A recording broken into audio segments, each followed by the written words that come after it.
there is so much to dig into now with Lincoln Riley on board and forming a coaching staff and getting out on the recruiting trail to lock up a early signing day on December 15th.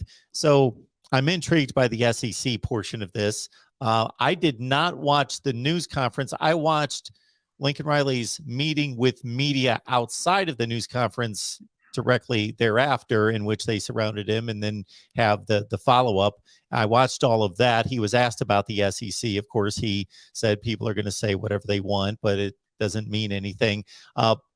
Did he in any such way give any hints or clues to that being a factor?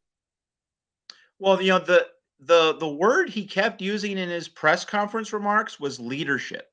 That word kept being used over and over and over. So like that was a dig at, the internal administration and oversight at the University of Oklahoma. So I think, Mark, the best way to view this is the SEC really annoyed him deep down, and it really does reinforce the idea that Lincoln Riley wanted to be the big fish, wherever he was coaching. And at Oklahoma in the Big 12, he's obviously the big fish. So going to USC here, he's going to be the big fish.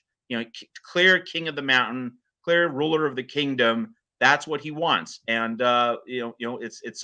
it's very different, from Brian Kelly going to LSU. He's not the big fish. He has to try to climb Mount Saban and also Kirby Smart as well in the SEC. That's a very different philosophy in action. But clearly Lincoln Riley wanted that big fish identity. So like that opened the door for Mike Bohn to start a conversation, begin to court Lincoln Riley through his agent, through his representation during the season. That was the opening of the door. But then what sealed it were the internals at Oklahoma. Like, let's imagine a progression in which Lincoln Riley, didn't feel quite as boxed in or, being hovered over by Oklahoma administrators in terms of just the operations of the football program, compliance, various other aspects of the program.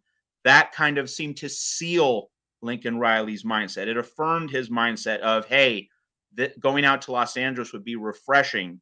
It would be a good change for him. So the SEC was the opening of the door. The internals at Oklahoma kind of closed the sale and fully and finally convinced him, yeah, give me a change of scenery here. I think that's the way to look.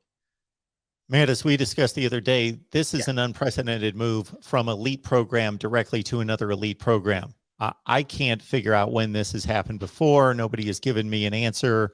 I have scoured my brain to come up with another like incident. Well, we then got a similar one the next day in Brian Kelly. That said, you just gave us a great groundwork in regards to the reality of why Lincoln Riley moved from Oklahoma to USC. What did he say attracted him to USC? Well, I mean, he framed it in terms of a new challenge. And, that's pretty generic coach speak. But, I think one could read into it a little bit of fatigue, fatigue at just what he was dealing with at Oklahoma. And again, we can say that that fatigue wasn't merited. And we could also say that Lincoln Riley is probably a little bit embellishing things. But I really do think that he perceives at USC a much fewer constraints on what he does and how he does it. I mean, look, he's certainly being viewed as a savior, the Messiah-like figure who's going to make USC great again. And, purely on merit, I think that's going to happen. I mean, he's in great position to bring USC right back to the Pete Carroll standard. But I don't think he's going to meet with, as much resistance.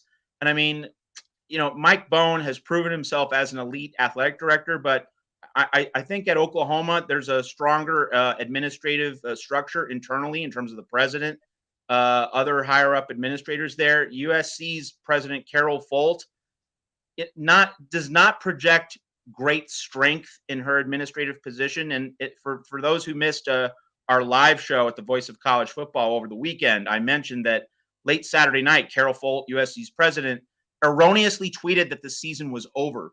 And it's interesting to look at that moment in hindsight as though she tweeted that the season was over. She later deleted the tweet, but she tweeted that the season was over because she knew that Lincoln Riley was coming over. Now that's an intense point of speculation that like she already knew this was a done deal. So in her mind, it was kind of that's it, even though USC has a game at Cal coming up this Saturday.